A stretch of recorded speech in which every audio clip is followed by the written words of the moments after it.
Can I just take you back to your debut against Burnley in 2023? You played in a team with Walker, De Bruyne, Alvarez, Akanji. Obviously all those players have gone now. Does it feel like there's been a lot of change here over the last year? You can feel it, of course. Most of the guys are, they're not anymore here with us. But this is football. One day you are here, maybe next day you're gonna be somewhere else, and we need to accept it. We need to fight against that, small changes, and we need to adapt very well as well.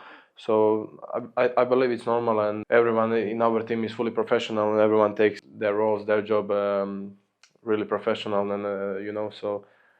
Even the guys who joined us this year, I'm really happy to have them in the team. They're really funny guys, nice guys, and also you can see on the pitch that they're giving 100%, which is important for us, and we are a team who needs this. You're still obviously a very young guy, but you've passed 100 games now for City. You came as obviously a 21-year-old, but do you feel now that you've got more of a senior role? Not really. No? Not really. Normally I should feel like that, but it's difficult because I'm 23. I'm still one of the youngest in the team. But yeah, I mean, to be honest, it's good to have experienced one next to you. It makes your job makes the job easier on the pitch, and also off the pitch we a lot of talk. I can learn a lot. So hopefully one day I'm gonna be the same to the younger ones who comes to the team. You've got a lot of experience for a young guy, though. I agree. Yeah, it's not just here. I also had like 80 games in Germany, 50, 60 Croatia, plus national team. So yeah, a lot of games in my legs. Yeah. I don't want to talk about last season too much, but we've spoken to Pep a lot this year, and some of the things he said has suggested that maybe people are underestimating this City side. People want to talk about Arsenal and Liverpool a bit, but quietly City are kind of winning games and going on a run. Does it feel in the dressing room that maybe you're going under the radar a bit, that people are underestimating what this group is capable of a little bit? I would say at the beginning of the season you could feel it. Yeah. You could feel it. It was just about Liverpool and Arsenal. After the run we have now, I think everyone is getting aware again that we are still here, that we're not just gonna give up, because obviously season is long, so lots of games to play, and I think it's gonna be interesting season. I think each season is even more and more interesting and harder. Every opponent every team you face, especially away. If you play away, it's really tough, and as I said, I think it's gonna be interesting season. I guess in the dressing room, if you're winning games but people aren't talking about you and want to focus on other teams, that's quite good for the players, right? You're quite happy just to no noise, just carry on, win. But you're right, yeah. But also it motivates you when when you see that no one talks about you. They're all talking about Arsenal, Liverpool, which is normal, And I mean, they're good teams, and they're doing as well. They're doing good as well. So yeah, but we will see. Just on Pep, obviously there was a lot of injuries last season, but you played 37 games in the Premier League. You only didn't appear in one of the games. I think you played 55 in all competitions. Pep described you as a warrior, the guy who was always ready to play and always made himself available. I can tell by the little smile that probably means quite a lot to you when you hear stuff like that. Yeah, it means. I'm coming from Croatia, it's a small nation, and in our heads, when we play for national team, we give everything. It doesn't matter who we play against. Most of the time we face Brazil, England, and France, and you know how difficult it is to compete against them. But what we say to each other is like 90 minutes. It's football. Yeah, let's just give everything, and we will see how far we can go. So that's why we won lots of medals. It's not trophy, but medals with the national team. So it's also nice when you hear that from the manager like he is. Yeah, it motivated me last season, to even push harder, because obviously we had tough moment last season, and I just wanted to get out of that position, to bring out everyone, out of there. But yeah, and again we managed somehow. Yeah. And just on Pep, he's been here for a long time now. People talk about, does he still have the same energy? Does he still have the same enthusiasm? You obviously see him every day, and you've been here for a couple of years now. Do you still see him with the same kind of enthusiasm, the same energy to win and to work? I think he's the same as he was first season, let's say. He's been like for I don't know how many years, like 10 years, 9 years. He's still the one who wants to push us, who wants to train something new, to work on it, so some things, you know. And that's what we like to see, because when you see the manager is like full of enthusiasm, as you said, like full of energy, and you know, he's ready to work, then of course players are the ones who follow him, and of course we are ready to fight as well. I saw a recent interview that you did where you said that at one point when you were a bit younger that you actually thought about giving up football and pursuing basketball. You know, when you think about that time in your life and where you are now, you're playing for one of the biggest clubs in the world, playing regularly. Do you ever take a moment to think about how far you've come from that boy who almost gave up football to playing for City? Every time when I speak to my friends, to my agent, to my family, they all say to me like, you're not aware like what you've done. Maybe I am not. Maybe I don't know. Maybe one day when I retire, I'm gonna realize how big it is. My dream was just to come here to England to play in the Premier League. To be honest, I didn't expect that I'm gonna be in Manchester City, and in my first season win a trophy, Premier League trophy. But yeah, all I can say is while I'm here, I just want to be as best as I can, win as many trophies as I can, and yeah, we will see what the future brings.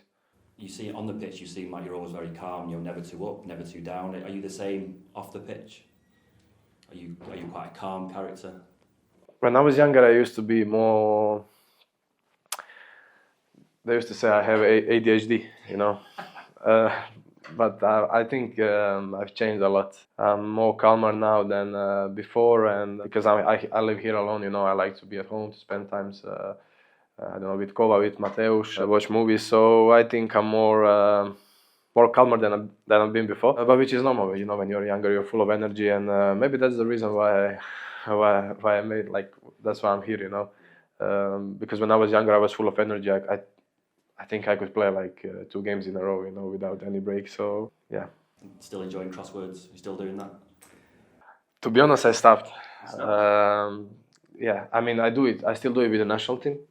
When we are with the national team, because you know I like to grab a coffee in the morning and do a crossword. But here it's just difficult, you know. We travel a lot of times now. I started watching some movies, Netflix again. So yeah. Well, I mean, the pressure and the expectation on being a City player is so intense. I mean, what do you do off the pitch to kind of get away from that? What do you do when you go home and try and? Is it possible to switch off from all that? Is there anything you do to help that? To be honest, for me, it's difficult to switch off. You know, I think it takes me like 2 days to calm down, to settle down everything in my head, in my mind, and then second, third night I can sleep normally again. The reason I think is, you know, I'm fully into that sport. You know, it's everything to me, and of course I want every day to be better player, better person as well. So that's why maybe when I lay in my bed, I start to overthink about some what happened during the game, or should I have done this better, or should I? I think it's normal. I think everyone has more or less same problems, same issues. I wouldn't say problems, but you know, just the thing is, how do you work on it, and what does help you to make it easier when you get home? Probably if you have family, if you have kids, I think it's much easier. Then you need to spend time to play with them. The thing with me, I'm alone, you know, so that's, I think, the reason why I'm doing it is because of that. Are you a guy who will go home and watch a lot of football on the TV? Maybe it's a team that you're playing in a couple of weeks. Watch, I don't know, clips that the analysts send you on your phone. Are you that kind of intense with it? Yeah, in my first season, I used to play a lot of games on the TV. To be honest, I stopped. I don't know. I just feel exhausted watching the games. I mean, of course, sometimes I like to watch when there is a good game. Or maybe when it's at the end of the season, and then it's interesting, you know. But also we travel every 2 days, 3 days. We play a lot of games. The schedule is busy as well, so depends. If I have time, I would watch it. If there is no time, then I would maybe spend time watching series or something that relaxes me, you know. Can I just talk a little bit about Croatia? It's obviously a World Cup year. It's a big year for you. Are you able to put the World Cup out of your mind? I know that we're only in October and the World Cup is going to be June and July. Are you able to to put it out of your mind, or is it something that you kind of keep thinking about? For me, the feeling right now is, so we are almost there. We just need 1 point. As you said, it's quite far. It's in the summer. So I'm focused on Premier League and everything that's happening here with Manchester City. And then, of course, when the season ends, I'm going to start thinking about World Cup, because obviously we're going to have pre-season, and I think we're gonna have enough time to prepare and to be ready for World Cup. Of course, it's going to be interesting, and it's a huge achievement again for our nation, for our national team, for Croatia, and I would be more than happier to be there and try to achieve something else if it's possible. You mentioned before that you'd already played a lot of games for Leipzig before the last World Cup, but for a lot of people, the 2022 World Cup in Qatar was the first time what they really saw what you were capable of and how well you played. You got a lot of praise and plaudits for the way that you performed. You must have fond memories looking back at that tournament. I know you couldn't go that extra step, but for you personally. Yeah, as you said, it's something that I would say made me famous. To be honest, it was my first World Cup. So I've done before. I was at Euros on my first World Cup. For me, it was just a normal tournament. At that time, I didn't know how big it is actually, World Cup, being at the World Cup. And so I was just playing like a new game. Every game is a new game, no matter who we face. If you ask me now, I would say I changed a lot, and now I understand how difficult it is to be at the World Cup, and now I feel more pressure than I felt in the first one at 2020. Is that to feeling more pressure? Is that a good thing or is it a bad thing? Because sometimes when you're a young player, you just kind of just go and do it because you're not thinking. When I was younger, I think that back then was good for me, to not feel pressure. But now I don't accept it as a normal pressure. I accept it as something that is here just that you're not too relaxed, that you are like focused, that you're in the game, and that I can also help the younger players that who are with us in the team as well. You finished third in Qatar. I think you scored in the third place playoff. Also, the team reached the final in 2018. Croatia is a nation of 4 million people. How do you keep producing players like that? I think no one knows. No one knows, my friend. It's difficult to tell. All I can say is that we have a good players. Most of the team, most of the guys are playing in the top teams. There is no explanation, but I can say that what I mentioned before. When we are with the national team, we give everything, and always we have a huge support from our fans. Even though we are a small nation, but they're always here with us. They support us, and that's who we are. Yeah. Must be something in the water in Croatia that makes you all footballers. Or maybe it's in the food. I don't know. Who knows? Yeah.